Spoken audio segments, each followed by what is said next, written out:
Nama Jokowi juga muncul saat menyinggung tingkat kepuasan terhadap pemerintah. Tujuannya mungkin supaya masyarakat tidak ragu memilih Prabowo Gibran sebagai representasi dari the next Jokowi. Atau bisa jadi mereka tidak pede dengan program sendiri sehingga harus menumpang nama Jokowi.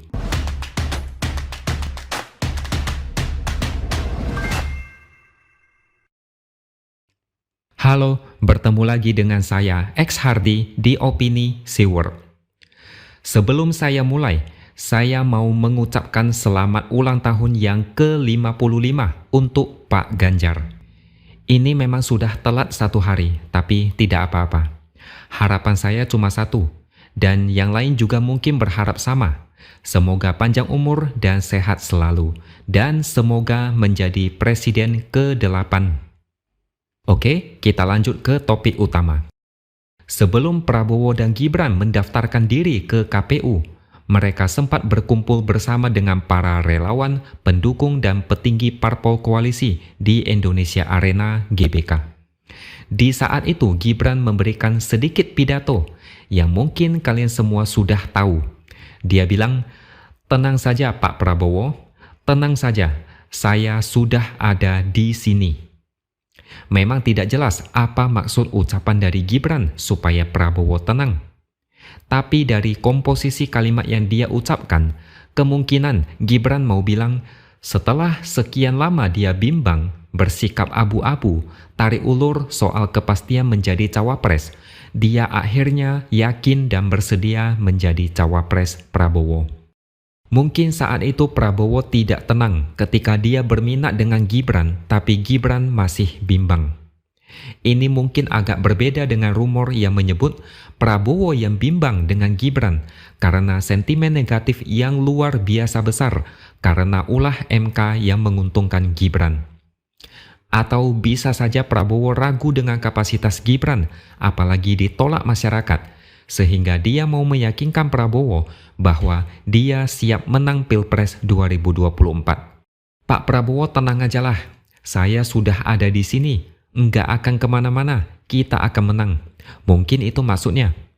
Tapi kalau kata netizen yang ganas-ganas itu, mereka bilang mungkin Gibran mau meyakinkan Prabowo, tenang saja, dia ada di sana. Bapaknya presiden, pamannya ketua MK, adiknya ketua umum partai. Jadi tidak usah takut, tidak usah khawatir. Saya sampai pusing baca komentar mereka. Kreatif tapi pedas, kadang menusuk tembus jantung sampai bolong. Selain itu, Gibran ternyata langsung memanaskan mesin dan membocorkan program unggulan mereka di hadapan para relawan. Ada beberapa yang disebut, misalnya kredit startup, kartu Indonesia Sehat, dana abadi pesantren, dan lain-lain. Ternyata ini menjadi anti klimaks karena dua program yang dia sebut yaitu Kartu Indonesia Sehat dan Dana Abadi Pesantren ternyata menjadi bahan kritikan untuk Gibran. Saya sendiri tidak paham kenapa dia harus menjual program di saat mau mendaftarkan diri ke KPU. Mungkin Gibran mau menepis keraguan dan sentimen negatif yang dia dapatkan belakangan ini. Mungkin dia berharap dengan menyampaikan program unggulan, rakyat akan terharu dan terpana atau melupakan kontroversi akibat ulah MK. Tapi ternyata hasilnya anti klimaks. Menteri Keuangan Sri Mulyani mengatakan, dua program yang tadi disebut sebenarnya sudah tercover dalam program Kartu Indonesia Sehat di era kepemimpinan Jokowi. APBN 2024 sudah diketok dan program itu sudah ditetapkan. Sementara itu, Direktur Jenderal Anggaran Kementerian Keuangan juga mengatakan program kesehatan untuk lansia sebenarnya sudah tercover dalam program Kartu Indonesia Sehat saat ini, yaitu program Keluarga Harapan (PKH) atau Data Terpadu Kesejahteraan Sosial atau DTKS. Sedangkan terkait dana abadi pesantren, Kepala Badan Pendidikan dan Pelatihan Keuangan, dia mengatakan program itu sudah masuk dalam dana abadi pendidikan yang tahun ini dianggarkan 106,1 triliun. Jadi bisa dikatakan tidak ada yang istimewa. Program ini sudah lama berjalan di era Jokowi. Bisa dibilang dua program yang disebut tadi adalah copy-paste. Dia cuma mengikuti atau mungkin lebih tepat meniru persis apa yang dilakukan Jokowi. Dan ada satu lagi, yaitu ketua fraksi PKB di DPR. Dia bilang program dana abadi pesantren dan kartu Indonesia Sehat untuk lansia sudah menjadi kebijakan nasional. Maka dari itu, Capres dan Cawapres di Pilpres 2024 tidak boleh mengklaim begitu saja setiap program yang sudah menjadi kebijakan nasional tanpa melihat sejarah lahirnya kebijakan tersebut. Dia mengklaim program dana abadi pesantren dan kartu Indonesia Sehat untuk lansia adalah milik fraksi PKB di DPR.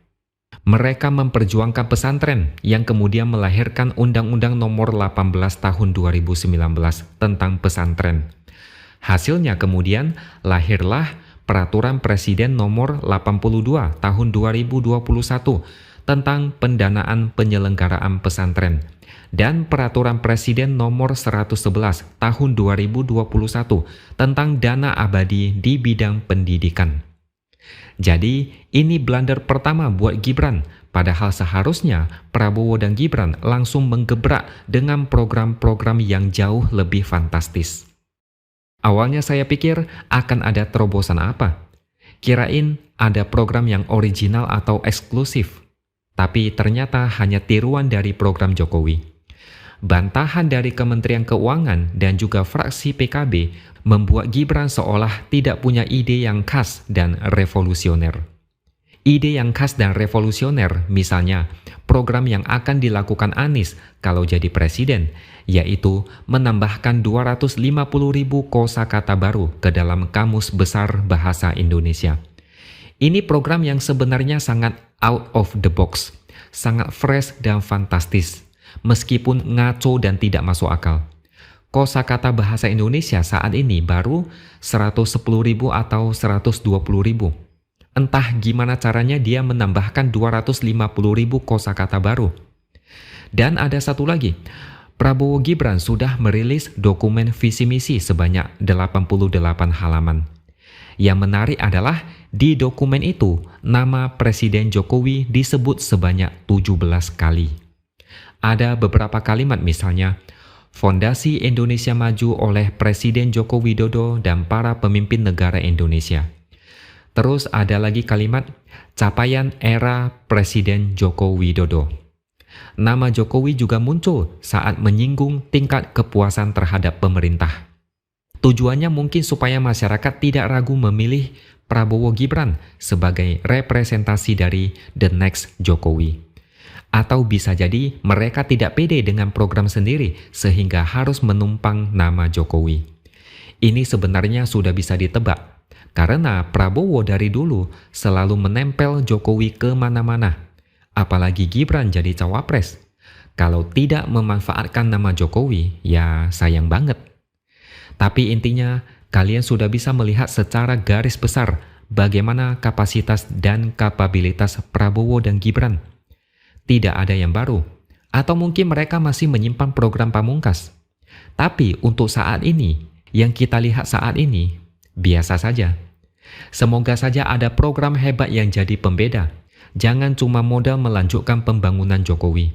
Kalau tidak, nanti pas debat, bisa dibantai habis-habisan, terutama oleh Ganjar dan Mahfud MD. Bahkan bisa dipermalukan oleh Anies, yang kalau sudah debat, dia paling semangat. Oke, sampai di sini dulu opini dari saya. Jangan lupa subscribe channel ini supaya makin berkembang dan jangan lupa tuliskan komentar Anda. Terima kasih sudah menonton dan sampai jumpa lagi di lain kesempatan.